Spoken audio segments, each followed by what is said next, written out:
For many years, silver line gemmotherapy has been the gold standard for calming the nervous system. Today, we have many other choices, fortunately, yet silver lime is still a treasure to all who have benefited from its general harmonizing actions. I'm Lauren Hubele, and I'm a gemmotherapy expert, and I'm a health educator. And I'm here with two lovely colleagues who are going to join me in talking to you about silver lime, the tree, and the extract. First, I'd like to introduce you to Teri Brooks. Teri, welcome. Hi, Lauren. Hi, Megan. I'm so delighted to be here with you today. And greetings to everyone that's joining us. Great. And then acupuncturist Maegan Lemp. Yeah, hi everyone. Hi Lauren and Teri. I'm so pleased to be back with you again. My name is Maegan Lemp and I practice acupuncture and bodywork in the Japanese style, hospice acupuncture and gemmotherapy. Great.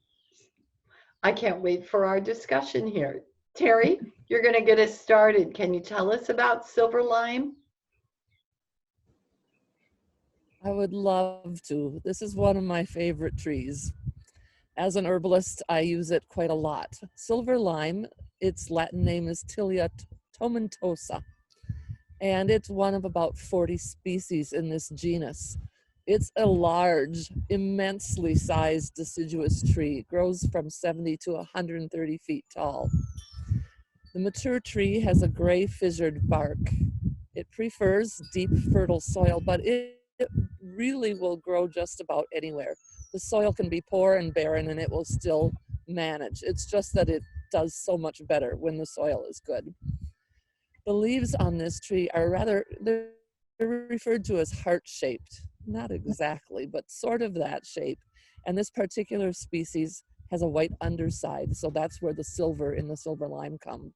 One thing I think is worth noting, this tree has a lot of other names. So it's also called basswood.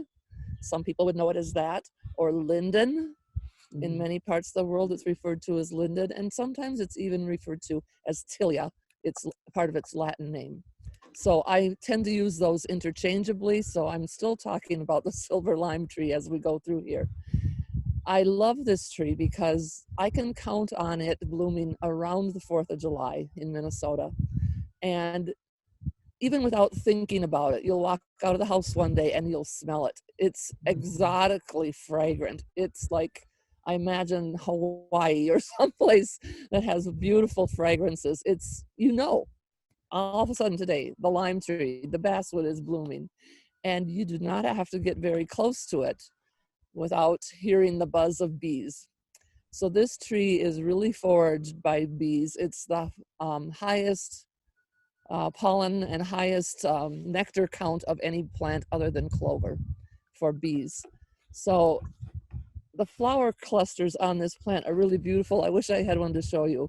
They dangle underneath the leaf, and it's quite a cluster of flowers. And then part of the flower cluster is a little strap-like bract.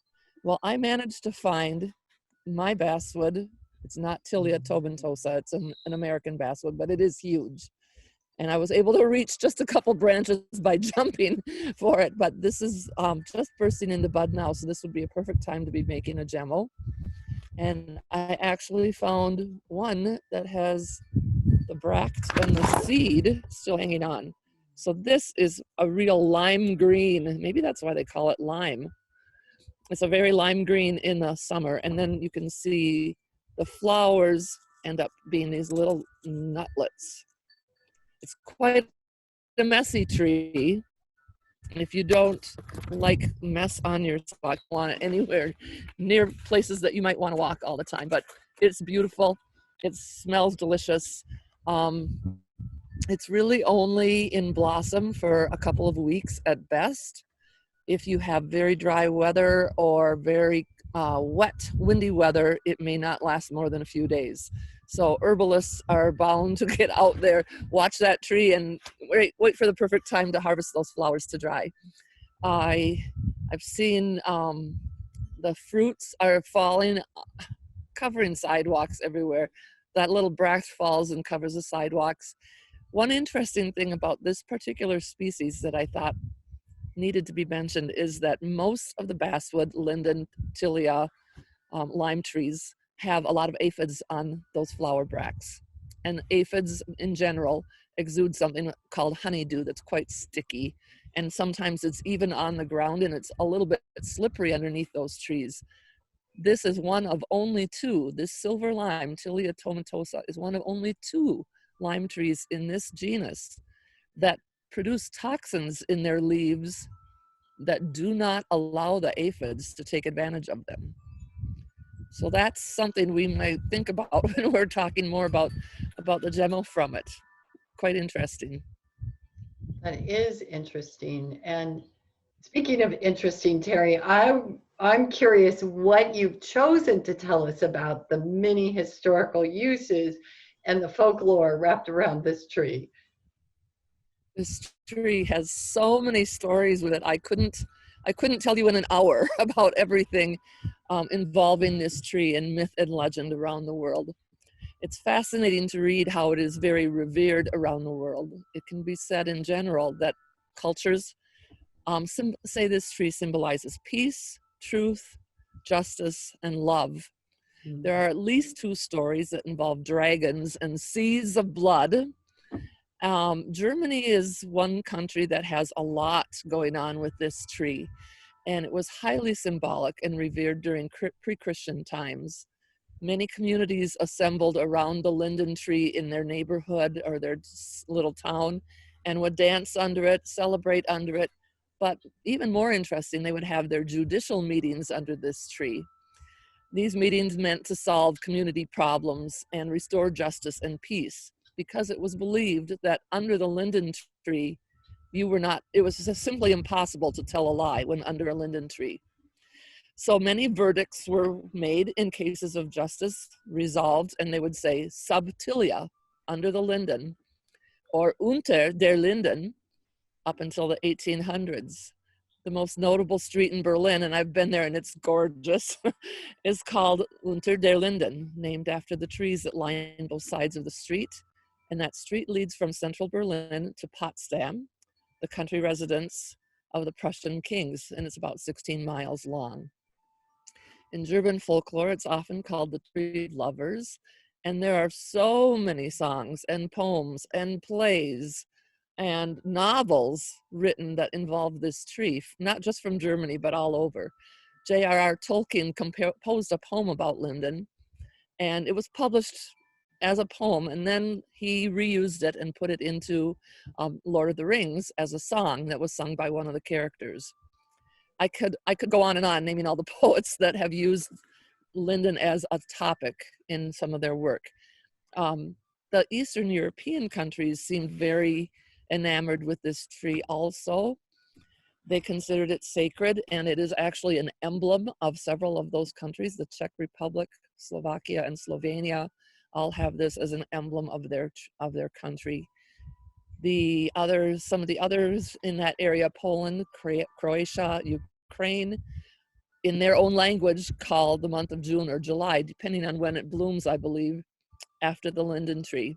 In fact, one of those countries had some of their currency named after the linden tree. In the Slavic Orthodox Christian world, lime wood, the wood from this tree, was preferred for the religious panel icon paintings that were made, because this wood resists warping and it can be sanded down very smoothly for the paintings. And even in Sweden, this tree had prominence as 100 of the most common surnames, as late up to 2015, were based on a derivation of Lind. So Lindborg, Lindstrom, Lindgren, all these people named after this tree. It's pretty interesting. Wow. Wow. Yes. Yeah, I know you could go on, and I would love to hear it, Teri. We'll have to arrange another time for that. When you look at the tree itself, what's significant about it, and why would we look at this for medicinal properties? Well, herbalists have used it for years, and some of the uses will be similar to what you use it in gemmotherapy. Even Native American culture used this plant, mostly the flowers, mostly dried flowers or fresh flowers made into a tea. but we know the flowers contain some tannins, some flavonoids, and some mucilages. And historically, the tea from the blossom has been used to ease anxiety and irritability. It's very common to have a cup of linden tea after a meal in France, for example. It lessens indigestion and inflammation, and some say it has a beneficial effect on the blood. So reducing high cholesterol is a possibility. Also, I've heard many herbalists referring to it as a blood pressure, alleviate high blood pressure some. It induces peaceful sleep. It soothes skin problems. An old recipe. This was interesting because this could be easily gemmotherapy as well. Equal parts of silver lime, hawthorn, and mistletoe were used for heart issues and soothing emotions and the nervous system all at one time. Oh, wow. Personally, I find that the mucilaginous quality of a long strung infusion of this plant is very beneficial for moistening all the mucosal membranes in the body. And we find now that recent research is showing that it gets into the interstitium of the cells. And this is a big topic in alternative medicine. I call it normal medicine, but some are saying the interstitium is the new organ that was just discovered a couple of years ago. Others are saying we can't quite call it an organ yet, but we know that it's very important. It's the fluid-filled space between structural barriers in our body, and that might be the cell walls, it might be the skin, it might be the organs, muscles, and circulatory system. But that interstitial fluid acts as a shock absorber to protect tissues and organs, and it is drained through the lymph. So I'm sure that both you and Megan will have more to tell us about that. I like that term, shock absorber, because Yeah. I think that's one of the things silver lime does. Teri, thank you. That was a wealth of information. Yeah, silver lime as an extract on the surface looks so simple and straightforward. And yet the truth is, I think we've only begun to understand its complexities and what it might offer. And I think just what you shared, Teri, alludes to that. So it certainly bears more consideration. But this is what we know right now for sure, is it works as a harmonizer to the central and autonomic nervous system, but it's a paradoxal tonic. So while it is harmonizing and sedative extract, there are some sensitive individuals, and I happen to be one of those, that in particular can react in the opposite way. They may not benefit from the soothing capabilities of silver lime. In fact, it might feel a little agitating if they were to take it or take it very long and produce an opposite effect. But in my use of it over the many years in my practice, I would say that's a small group of people. But what we do need to keep in mind is there will be a limit to how much silver lime can be taken, and taking a break from it on regular basis is wise. What I can say about silver lime, when we look at it in general from as an extract, it is really, its whole work is on the nervous system, central and autonomic. But when you're working on those systems, you can't but affect every other organ system in the body. And so I know Megan will fill us more in on that. But one of the first indirect actions that we know full and well is it improves metabolism, and it also improves sleep. And so those that are taking silver lime for their nervous system will have those added benefits. But as I mentioned this about sleep, it's very important to know that silver lime isn't taken before bedtime. It needs to be taken in the beginning or the middle part of the day to help with sleep, because taken too far close to a bedtime, you may experience just the opposite reaction because of all the action that's going on in the nervous system. I think when I say who would benefit from this extract, I think everyone that doesn't have a sensitivity to it at some time or other in their life will benefit from silver lime. And I have clients that will take it for the rest of their life on and off because they have such a love affair with this extract. I prefer silver lime in microdoses, and it can offer acute support in the moment for acute anxiety, panic attacks, fears, shock in particular.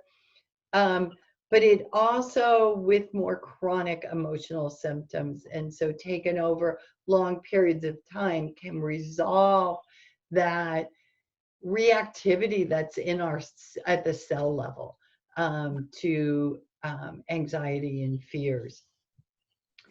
So I think one of the things that I would say when I'm looking at it chronically, because of its work on the nervous system, particularly the autonomic nervous system, we definitely see it supporting communication between organs and the brain. And so we can see improved communication in such things as digestion.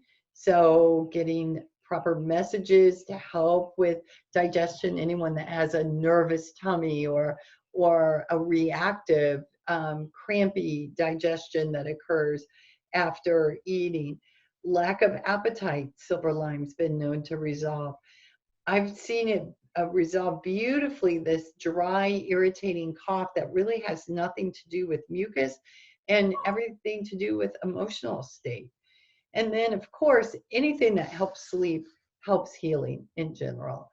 So Megan, with that, I'm going to turn it over to you and see what you have to say about the Asian medicine lens. Yeah, thanks, Lauren. Silver lime supports the function through the Asian medicine lens of digestion and Shen. And Shen isn't something we've talked too much about yet, but that's how TCM refers to the mind or the spirit. And it's energetically housed in the heart. So anytime that we're talking about the mind and the spirit and the heart, I think that what you're saying about us just being at the tip of the iceberg of understanding this extract is so true for how I see it also.